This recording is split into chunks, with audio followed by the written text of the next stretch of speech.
So if just thought I'd throw that out there for readers who might be interested, but Right. let's get back to, so you were talking about kind of where we are now and Yeah. going toward what you think the future of the beer industry looks like. Well, there's going to be a shakeout, and there's always there's a natural attrition and kind of a natural ebb and flow to all business. It lasts or it doesn't. And there's people that take it over or not. And I'll say, owning a business, especially a business where you're making stuff, whether it's food, beverage, socks, I don't know, like anything where you're producing a good that's tangible or especially consumable, and people like it or they don't, and they buy it again or they don't. And it's going to be hard because there's so many things that are out of your control. Yeah. That, no, and like all the supplies, just the cost of things going up, and yeah, and that's been a big part of it. Yeah.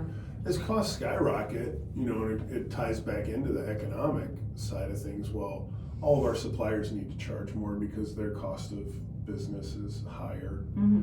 We need to charge more because our cost of business is higher. And there's limits. So $9.99 for a 6-pack of Hellas used to be a great value, or not a great value, but a value. People be like, okay, $10 a 6-pack, I'll buy that. $15 a 6-pack, you willing to do that? $14.99 for a 6-pack of Hellas? Yeah. That's where we should be. It's not where we are. We're $11.99, $12.99, depending on the retailer. But we've had to go up. And there's limits to what people can do. And they do without. And that's where you're finding, oh yeah, people aren't drinking as much.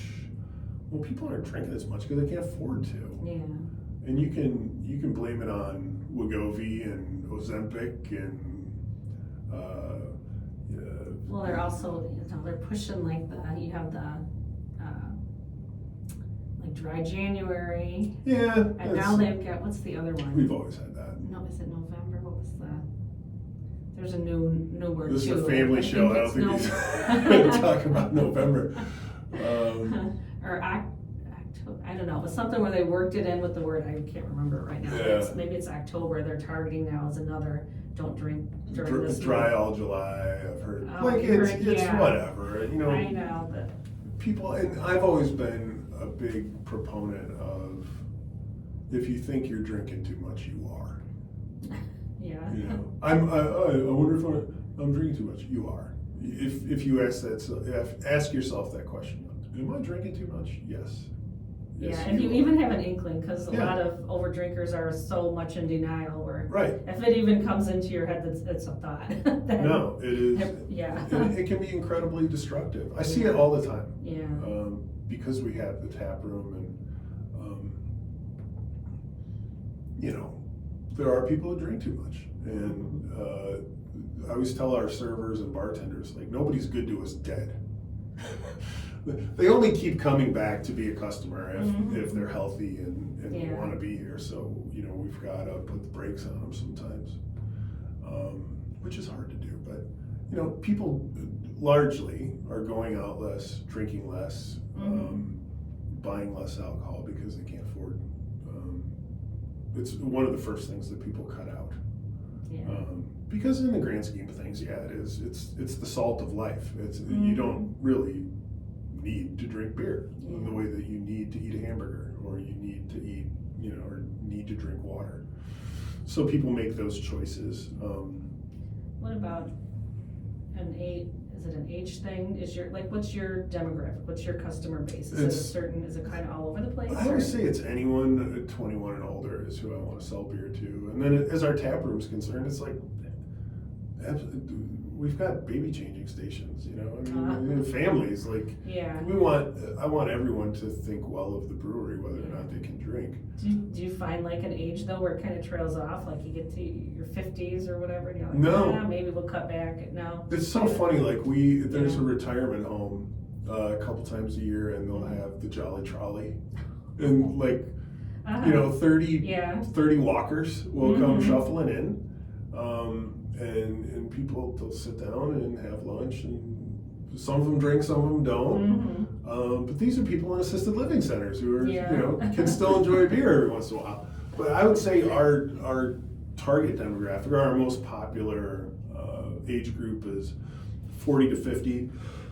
I would think just in general for like the small breweries or craft beer, because that's kind of the age where, maybe the younger ones, they have to drink like the Miller Lite because like it's cheaper or whatever, and you get a little older and you're like, okay, you can spend a little more, and so I would think that's kind of a sweet spot where the people who have the disposable income. Right, yeah, and would Something be to more that. apt to, yeah.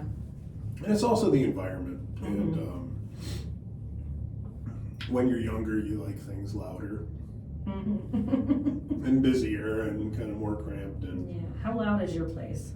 it's fairly quiet. Okay. Yeah, Okay. conversational. Yeah. You can still talk to people. It's not like a nightclub or anything like that. Yeah, because you want, I don't know. One thing, it seems like a lot of breweries I go to, like the 80s music, 70s, 80s, I don't know, I guess that kind of appeals to a good, Everyone takes yeah, it. somebody even told me like too was shopping, like they've done research that era just makes people happy, they spend more, they linger in the stores Really? longer. Yeah. So I'm always kind of listening in to see what the soundtrack is of the place. There's one local brewery that I've never gone back to because it was like heavy metal, loud. I'm like, Not your thing. it just was, yeah. Sure. And I'll listen to that music. If they would have thrown in a couple songs, in a mix with the other stuff, I like that. But it was like the whole time, and it was like loud, yeah. And I like all kinds of music, but it was just, I was just like, nah, I can't go back. It was just too loud and too much.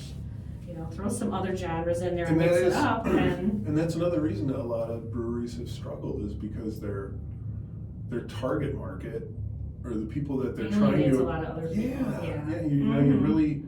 And they all have a different vibe, yeah. So. Like when we first opened, there were people who criticized me for naming it Germanically. Okay. So to have a German name. Well, I'm German. So like, what's wrong with being German? That's my question to the guy who wrote that. Well, what's wrong with German? Yeah. Like, the Germans have a bad reputation. But he's like really, because my family's been here since 1850.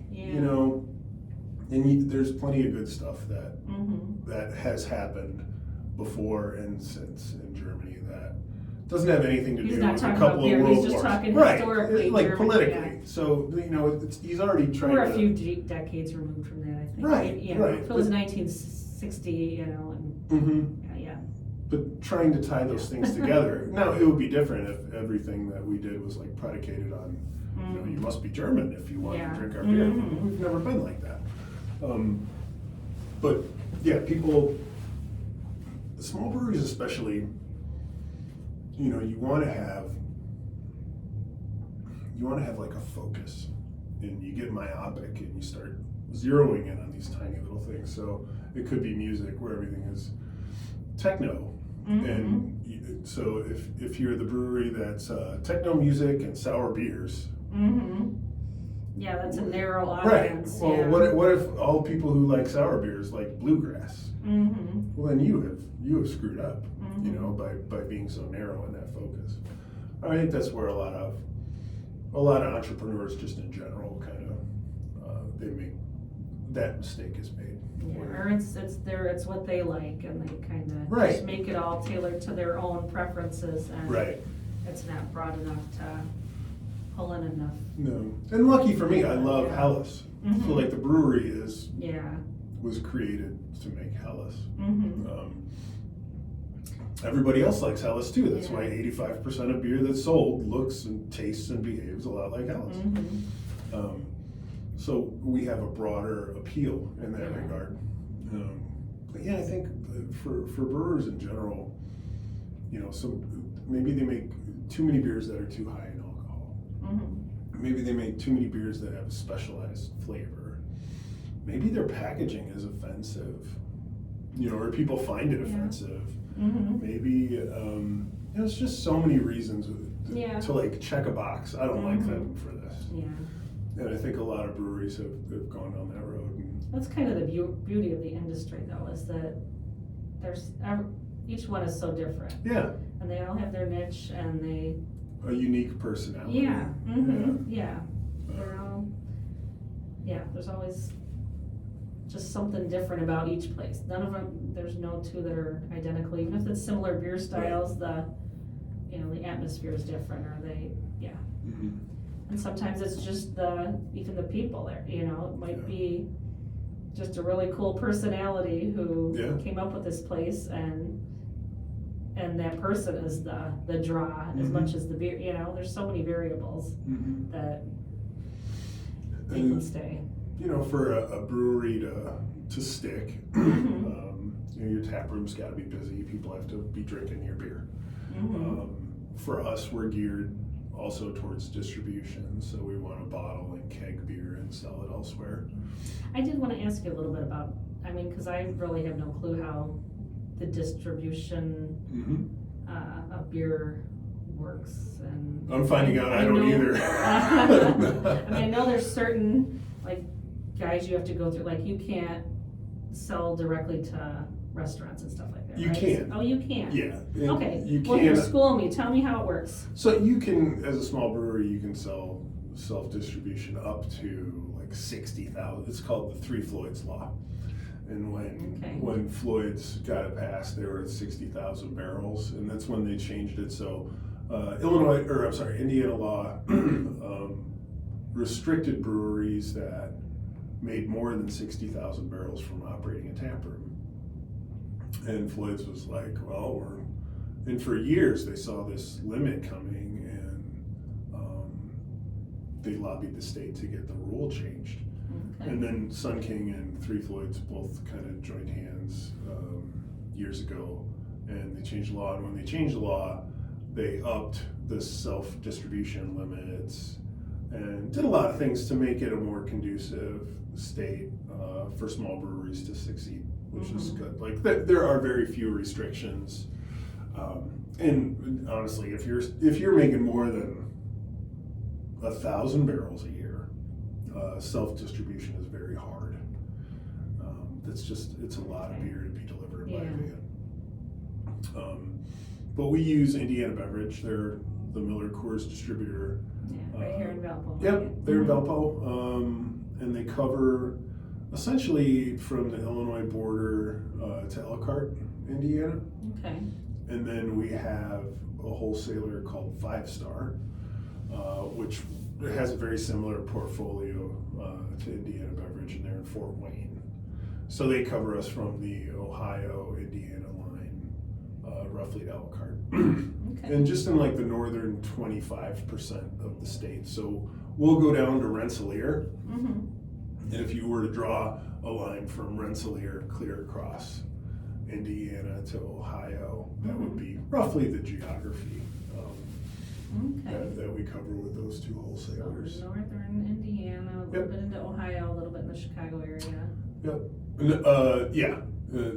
For the northwest Indiana suburbs, I guess. But we don't go into Illinois at all. We don't go. You don't go into Illinois. Okay. Nothing in Illinois, nothing in Michigan, nothing in Ohio. It's all of our beer is sold or should be sold in Indiana. If it makes its way somewhere else, it's And is that the way you want it to stay? It is. Yeah. Oberpfalz means upper region. So the northern region of Indiana is where my vision for the brewery is to keep things here. Okay. We can't make a lot of beer. Yeah. And the next step for us is a big one. And where we're at now, we can make about 2,000 barrels of beer. So it's about 4,000 kegs. A year. Okay. And for us, that's a lot of beer. To put it in perspective, I think Floyd's is doing 80,000 barrels now. What does a barrel translate into as far as? 31 gallons. Which is how many bottles? It's about 14 cases of beer. Okay. Yeah, one barrel is 14 cases. Okay. One barrel is 2 kegs, 2 big kegs of beer. So you kind of maxed out right now with your facility you have? Not yet. We still haven't completely grown into it. Oh, okay. But there are times, like 3 times a year, the brewery gets full. And we operate at peak. But the rest of the time, you know, we kind of throttle it back. And we still do have some room to grow. So our expansion completed about 3 years ago. And, you know, year to year, season to season, we utilize more or less of it, just depending on what we do. And with the economic times that we found ourselves in, you know, the last 2 years especially, you know, I've been really grateful that we haven't kind of outrun our supply lines. And that's where a lot of breweries, I think, that have struggled and closed, that was the pitfall. You know, they jump too far too fast. Yeah, there's a guy who comes to the tap room a lot. He's a Griffith dude, and when we started breaking ground to build the addition, he goes, "I hope you're not building the church for Easter Sunday over there." So if you're a brewery who built the church for Easter Sunday, like you are, because not every Sunday is as busy as Easter, and you know, that's when you run into a problem, because you've got all these facilities and all these people. You look at Rogue in Portland, that Rogue Brewing. Okay, yeah. They were one of the original craft breweries from back in the 70s and 80s. Oh, okay. And they had to shutter all their locations, but they were built out huge. You know, can make a ton of beer, but when things draw down, you know, where does that leave you? So, yeah, and that's where breweries on the whole, I mean, there's so many reasons why they fail or struggle. Well, it's money, you know, is what it boils down to. Not making enough money to stay in business. And you were just talking about them going back to the 70s. So there's been this movement with these craft breweries, but it's kind of not a brand new thing. It's, I mean, if you look back, a century back, I mean, there were tons of little beer, little breweries or smaller, just like cars. Yeah. I mean, you got your big 3 or whatever, but totally. Go back 100 years and there were, you know, hundreds of different. Studebaker and Duesenberg, Auburn, Cord, there were all these different. Yeah, so it was a thing going back. And where do you think it kind of got away? Was it just it just got where there were the big guys and they just kind of scooped up the other ones, or just ran them out of business? Or because it kind of, there probably were a whole lot, and then it kind of dipped down and then came back in the 70s. Yeah, like in the 50s and 60s, where you started to see consolidation and economies of scale. That's the big thing. And you know, if you're Budweiser and you can make a case of beer and sell it at a store for $10, you know, if you're a small brewery, you can't make and sell that beer for $10. So like I was talking about the price of a 6-pack of Helles. Well, you know, now a 24 rack of Miller Lite is $23 at Walmart. Well, do people realize that? So when you think people are drinking less, well, booze is way more expensive than it used to be. There's also a legislative component within, you know, within industries that tend to consolidate a lot. Like it gets hard to operate from a legal perspective, and there are a lot of restrictions on alcohol businesses. You know, it's the most regulated substance in the country. Even more, it's ridiculous how many laws there are around booze, but yeah, things consolidate and contract, and then everything becomes a price game, and people lose that the subtle things that make a product different, and they start to commoditize beer. That's what happened in the 60s and 70s. It was like beer is beer, you know, it's whatever. And that's because so many makers of beer, for whatever reason, stopped making different styles of beer. There were quality concerns and different things that, you know, just make a product better and force other people out. And you'll see that through the next 5 or 10 years of beer, I think, where there's got to be, if you're a brewery, if you're any food or beverage business, you really got to think about quality all day, every day. It's got to be on your mind. And if you're not, then you're going to be left behind. But I've got a wish list of a dozen pieces of equipment and a dozen things that I would love to do different in our process and our plant. And as we succeed, well, we reinvest in the business and we buy some of those things that are going to make our product better, or make it look better, appeal to more people, allow us to launch new products that are going to be successful. So you have to continue to innovate and improve through these tough times where it's jarring. Every week, open up Google News and here's another story about a brewery that I respect, having a hard time. And so do you think, are we still going to be seeing new breweries replacing, like this brewery shuts down, do you think a new one's going to come in, or it's going to become something else? I can only think of one in this area that's open in the last couple of years. I mean, because there's been, so many going away. Homewood Brewing is a brand new one. And that's so, the only that's new one recently. And that's the model that you're going to see. So like Homewood Brewing is very well funded and very well built out. And that's, they have very strong restaurant focus. It's a restaurant, but it's not like a lot of, it seemed the craft breweries would start out as just little tap rooms and expand from there, where they from the get-go had this business. That is a model. very nice facility that they built. They're not bootstrapping at Homewood. And Homewood has, now they've got a big tourism anchor with the casino there.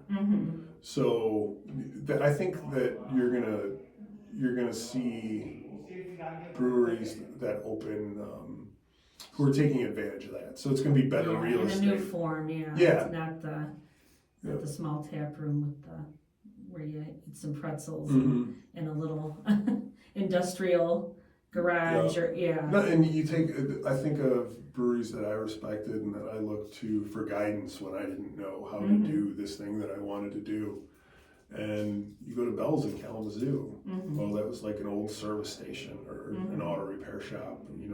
What's now the Eccentric Cafe.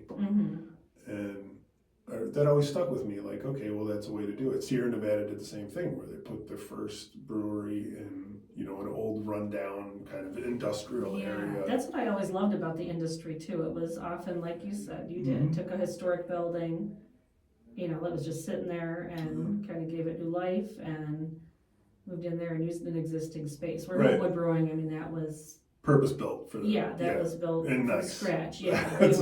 But a lot of and it is, I love that place. But it's like the what craft brewing is it's kind of what it's been the last couple decades. Where these little, take an existing building. And Goshen Brewing is one we like. That's like in an old water substation. That's a cute place too. And all these ones that were old historic buildings that they've redone, or they are kind of like out off the beaten path in like a little industrial area, and you're going through warehouses, and then all of a sudden here's the brewery in the middle of a machine shop and a warehouse, and so that was kind of neat that model to see doesn't what work the structure anymore. was. It doesn't work. It's challenging. And it's hard to, even like Goose Island, the Clybourne location here wasn't this dumpy old neighborhood. Back then it was dumpy when they first started. And, you got to reinvest a lot in the building and the structure. And Three Floyd's first place in Hammond was like, I remember walking in there the first time. I was like, what is this? This is insane. What's going on here? But those kind of opportunities, I think, are going to be less and less. And where you're going to see breweries succeed is through evolving. So maybe the next step that you think of Bare Hands out in Granger. Okay. And they're a great little brewery and successful, and they do a great job. Well, when you look at kind of the natural wonders that are around Elkhart, Mishawaka, and when they think about expanding, well, now you got to make like kind of a destination piece, so you're going to put it on the St. Joe River. Is it going to be on a scenic overlook? Is it going to be next to a vineyard? Are there other attractions nearby? Yeah, where it's not a standalone kind of. Right. Yeah, and it's hard to say what the future holds, but I'll say that quality is always going to win. And if any company, not even breweries, but if you care about what you're making and you reinvest in making products better or whatever you're making better, over time that's going to pay off. And there's limits to quality. So then, like, you've made it as good as you're going to make it. Like, then what do you do? So, you support the community in meaningful ways. You find like cause-based marketing and ways to attach your brand to people in a way that's meaningful, that they might know that we support Dig the Dunes. So there's people who drink New Oberpfalz because we've supported those events. It's like you find there's this common thread that kind of runs through it, and really, as a company, nothing's more important than the people that are working there. And I wish I could pay everybody who works at New Oberpfalz triple what they make. They're worth it. They all do a great job. So over time, we've had great people who've worked for us who've moved on to great things, who've stuck with us. But like over time, are you going to have a positive experience for those people who've helped the company along the way? And that's what separates, I think, success from struggle over time, is that you put your effort in the right place where it's going to make a difference. But great beer is always going to win, I think. Going back to like the quality thing, is there like being in distilleries? I know like your vodka, you can produce that really quickly and have it on the shelf, or you got other ones where you age longer. And so how is it with making beer? Are there similar? Is it so? There's different styles. Because like how come you don't see, like my husband loves stouts. You don't see stouts very much. Are those like a lot more? Are they harder to make? A lot more intensive and more expensive to produce? Or? I don't think so. I think stouts just don't sell as well. They're just not as Yeah, they kind of have a season too. So it's, because I know in the summer he's always like, God, I could go for a good stout. Right. And I've seen some like, is it a newer thing like the white stouts? The lighter ones? I haven't seen one of those in a while, but a few local breweries have done that over the years. But, okay, so it's just not enough people like it to make more of it. Yeah. That's basically what it is. Fish where the fish are. Like, hey, I made this great beer that nobody's drinking. Yeah, because there's not like there's breweries that specialize in stout or in sours or like the lagers or their things or whatever, but there's not really a stout brewery out there, is there? Guinness. Yeah, that's like the OG, but I'm trying to. There was one on the East Coast, one of the East Coast brands that made an oyster stout that was really good. Its name is and those are heavy, and I mean you have to charge more for them because people don't drink as much of those, right? So. Well, yeah, your volumes could be a little bit lower, but because you could drink 3 of those for one stout, probably, right? As far as the. No. If you look at, for like an imperial stout, where it's not. Yeah, you got a lot more. Higher test beers cost more because there's more ingredients that go into them. That's why the alcohol is higher. I can't explain it, but I will say during that heyday when all these breweries were opening and kind of the industry itself was swelling. Well, a lot of those stouts were a big part of that because they were cellared beers that people would kind of hoard and collect. So they were limited release. You'd be like, kind of like Dark Lord. Yeah. So you go and you're like, oh yeah, here's my allocation of 12 bottles, Mm-hmm. and nobody's getting their hands on this but me, and I'm going to save it for my party, and that kind of thing. Well, if you find that a lot of breweries who predicated their business model on that kind of a product have struggled. Okay. Yeah, and I don't hear as much, I don't know if I'm just not hearing it and it's still happening, but like these, No, they don't. like big release parties and big limited, I don't know, where they really bill them that way and make it like scarce so that. No, and that is the thing where it's less frequent now. Mm-hmm. So even like Transient in Southwest Michigan, Mm-hmm. famous for those kind of beers, and they do a great job with it. Mm-hmm. They do fewer of those event releases. Okay. Maybe they're selling the same amount of beer, but instead of doing 12 or one a month, Mm-hmm. maybe they'll do 4 and 1 a quarter. Yeah, it seemed like it was such a 2 big times thing year. for a long time, and I don't Well, hear it much got of away from anymore. people, and really, like people during the pandemic, they drank themselves sober Mm-hmm. if they lived that kind of a lifestyle where they were really into it. And we've got customers, and they're not like great, or I mean, every customer is a great customer, but they're not regular. Mm-hmm. So we don't see them every month, but over the years, you get to know these people who might come in once a quarter, and you know that they love beer. Mm-hmm. And you know that they're into stouts and collecting and cellar Yeah. beers, and they're on beer trading websites, and they know all this stuff, right? Fewer and fewer of those people exist because they drank themselves sober. So you can't. Drink themselves one way or the other. Yeah, Sober. you can't have a Too far, recreational yeah. alcoholic lifestyle Yeah. and sustain that through your adult life and be healthy Yeah. and successful. Yeah, and during that COVID period, a lot of people kind of just lifestyle overhaul in general. Yeah. Or or they had health problems Mm-hmm. and they realized where they had fallen off the rails. And for us, moderation. Mm-hmm. And like I said before, like if you think you're drinking too much, you are. Yeah. And that's why I love making beers that are 5%. Mm-hmm. So come and have 2 or 3 beers. You're gonna make it to work tomorrow. Yeah. Yeah. And we don't. I don't want people. It's a dangerous way to approach alcohol when it's like everything I do for fun is for alcohol. So when brewers put beer in cans, Mm-hmm. they're like, well, now you can take beer hiking. Mm-hmm. Like, isn't going hiking enough? Mm-hmm. Oh, you can take beer on a boat. Well, isn't being on a boat enough?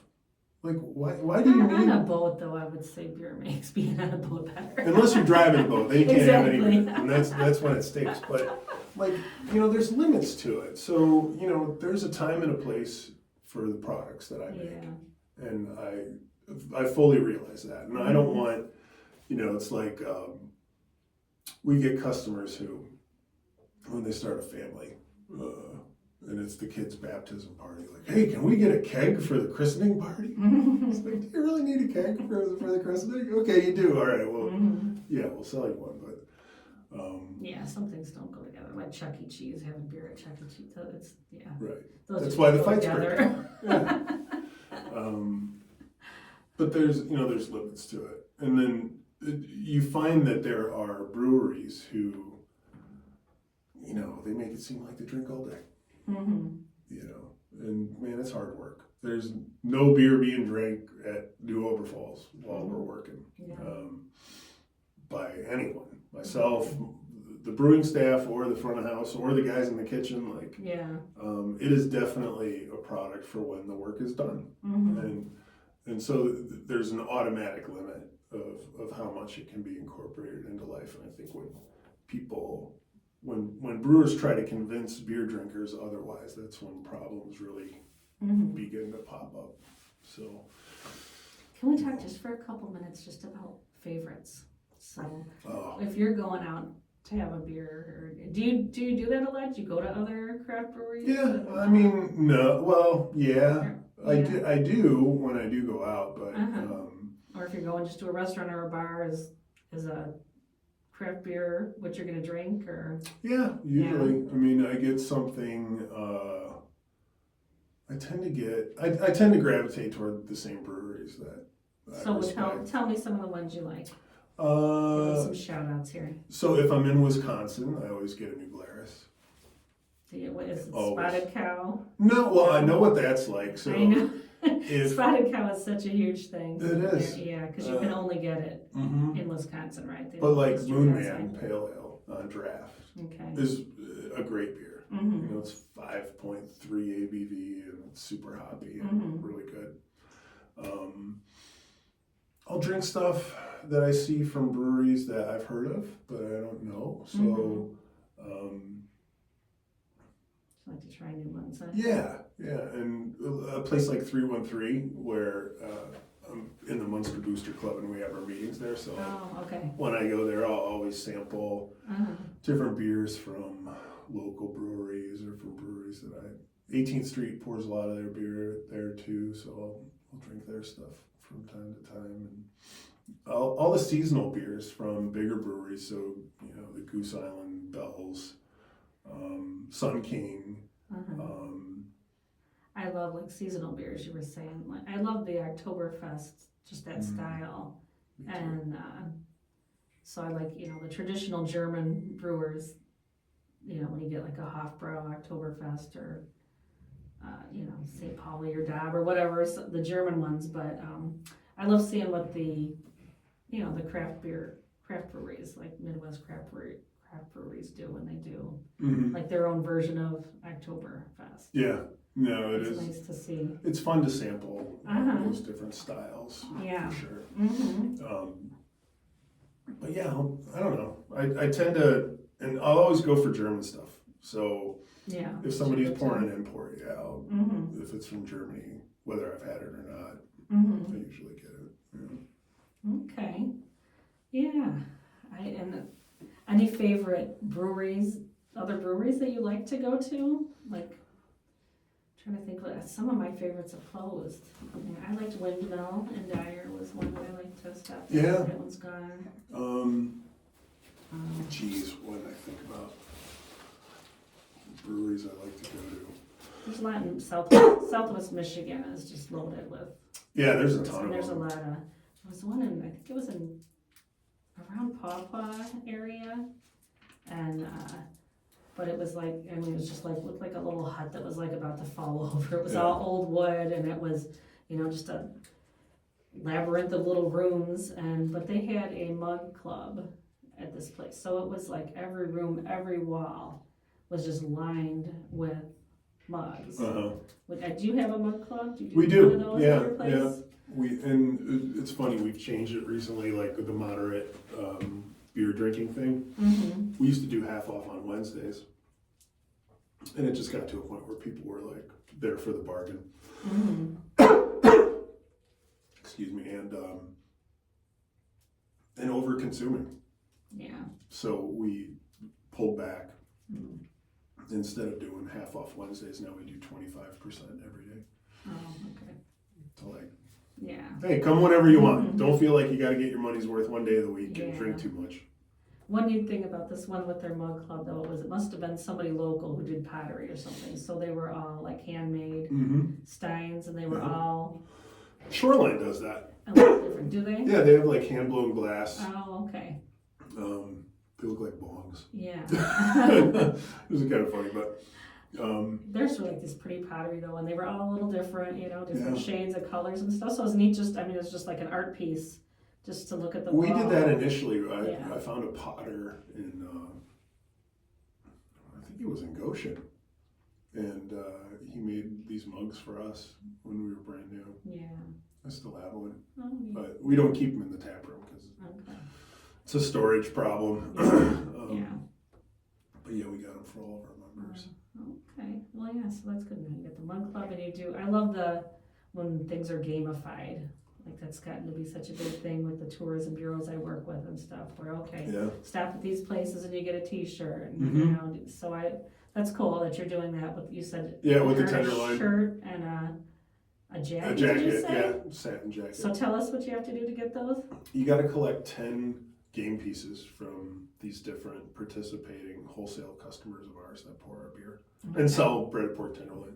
Okay. So like you don't need to buy our beer, there's no purchase necessary, but Yeah. you know, you go there and you get a pork tenderloin from them, you get a game piece. Yeah, and that's cool. So you're working with other ones and you're kind of all encouraging people to make their way around, huh? And get into different towns, try different things. We're doing the Savor the South Shore thing. The end of February. Okay, yeah, that's coming up. Your restaurant week. Yep. And we're doing like a split platter for that. Okay. So.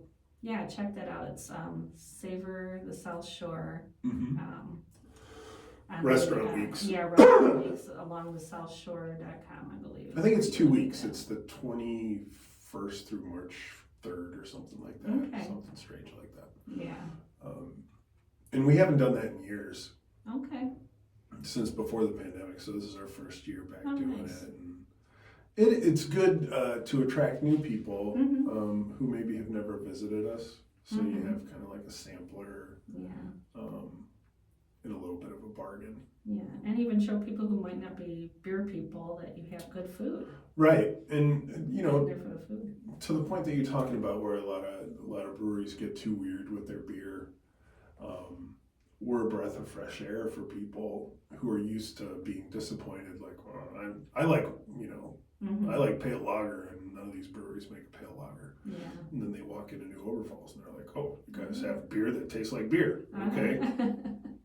And you know, they're pleasantly surprised, and that is, over time, that's really how our business has grown. They're like, oh, you guys get it. Yeah. You make beer for people who like beer. Cool.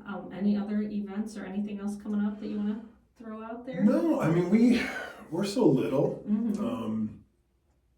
We stopped doing events because we would disappoint people. Like they'd show up and there'd be nowhere to sit, or displace people who, I wanted to check you guys out. So we just operate like a normal business every day, and we open our doors, and we've got some new seasonal food menu things coming on. We're launching our Irish Red Ale today, which is a spring seasonal. And really our menu is the event. So when we do put out a new beer, it's an interesting thing for people to come and check out. But like, we don't do fun stuff like trivia or you know, themed parties or anything like that anymore, just because it got too out of hand. You got, so probably what, May-ish you open up the outdoor space? As soon as the weather's nice. The tables are out there now. Okay. I won't put umbrellas on the table until May 1st. Okay. So if you go, you're going to get blasted by the sun on a nice sunny day, which is good. But if we have like a 63-degree day at the beginning of April, people can go there and sit outside? Yeah, and I'm looking at next Tuesday where it's supposed to be 43. There will be people sitting out there for lunch, guaranteed. Okay. Guaranteed. Awesome. Okay, anything else you want to let us know about as far as the beer industry or anything beer that we haven't covered? No, I think that, you know, people need to keep their small local breweries in mind when they think of times to go out, you know, places to meet friends for lunch. And if you're the type of person who only has 1 6-pack of beer in your fridge at home, make sure that beer is from a small local brewery and good quality stuff, and you know, keep your dollars in your community and support local. All right, great. And your place is New Oberpfalz Brewing. You're in, what's the address in Griffith? 121 East Main Street in Griffith. Okay, and what's your website? www.newoberpfalz.com. Okay, and how about social media? Where can you at New Oberpfalz on Instagram, Facebook, and X. Okay, awesome. Well, thank you so much for being here with us today. I'm glad we got a chance to chat more about beer. Great to be back. Yeah, all right. Thanks so much. The show's going to rebroadcast at 2 p.m. on Saturday. WVLP.org you can listen in, or on 103.1 FM. And also keep an eye out on Spotify and Apple Podcasts and find us there. And you'll find video on our YouTube channel. Look up Chicago Foodie Sisters on YouTube. So thank you so much for joining us. Have a delicious day.